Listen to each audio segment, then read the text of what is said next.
Les enfants composent une partie importante de la population emprisonnée au Sud-Vietnam.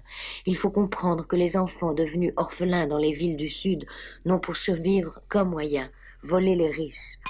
Ils errent dans les rues jusqu'à ce que la police les rafle. Ils deviennent aussitôt prisonniers de droit commun et à 18 ans, quand ils sortent de prison, après avoir subi un dressage militaire, ils sont envoyés directement au combat.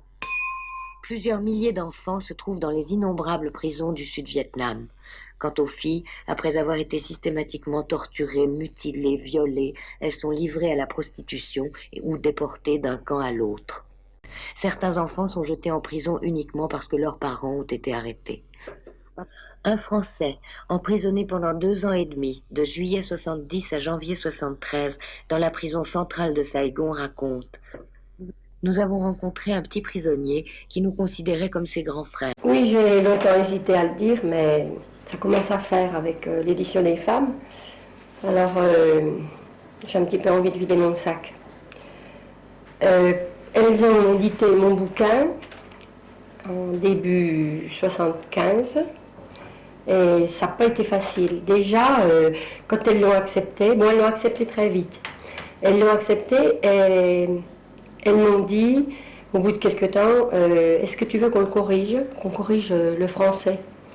Bon, moi, j'y voyais pas d'inconvénient. Alors j'ai dit d'accord, mais on le fait ensemble. De façon à ce que ça modifie pas, enfin, ce que j'ai voulu dire. Et on avait commencé à corriger 3 ou 4 pages. Je trouvais que ça apportait rien, quoi. C'était dans le style j'ai mis sur mon balcon des pots de fleurs, et elle me disait qu'il fallait dire j'ai mis des pots de fleurs sur mon balcon.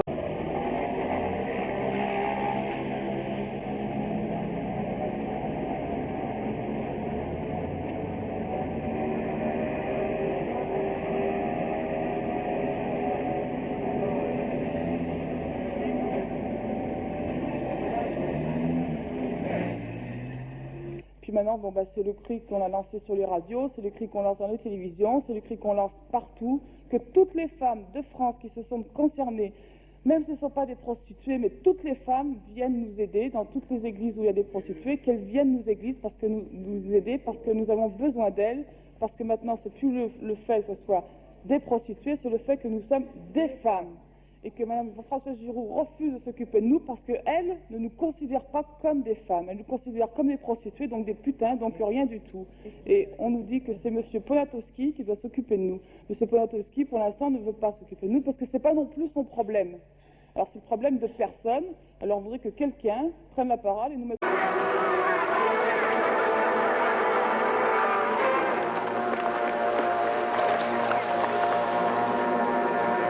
Tonnerre, vous me devez 350 livres sterling, donnez-les-moi.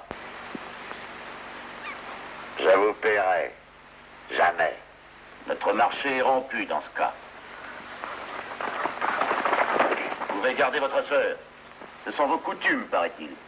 Pas de fortune, pas de mariage. Nous sommes quittes. On en revient aux vaches d'Anne Sylvestre du début, c'est-à-dire que cette pauvre Maureen O'Hara est traitée exactement comme...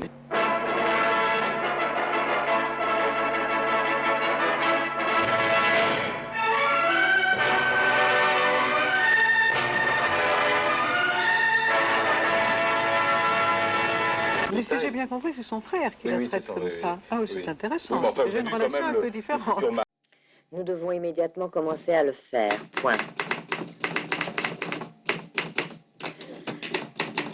Le mâle est un accident biologique. 2 points.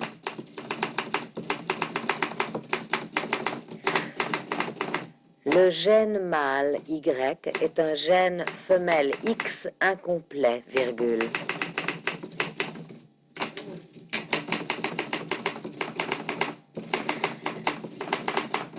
C'est-à-dire qu'il est un ensemble incomplet de chromosomes. En d'autres termes, l'homme est une femme incomplète, virgule. Un avortement ambulant, virgule.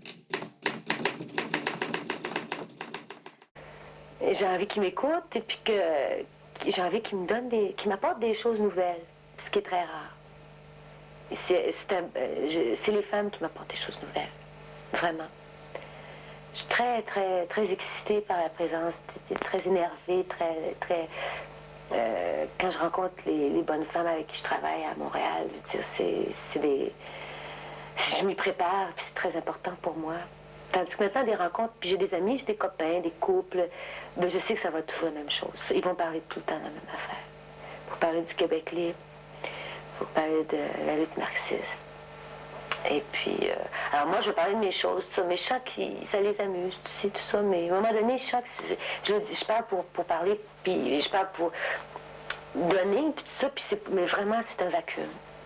Est-ce que tu as déjà joué, en dehors de Céline et Julie, je parle? Oui. Est-ce que tu as déjà joué des scènes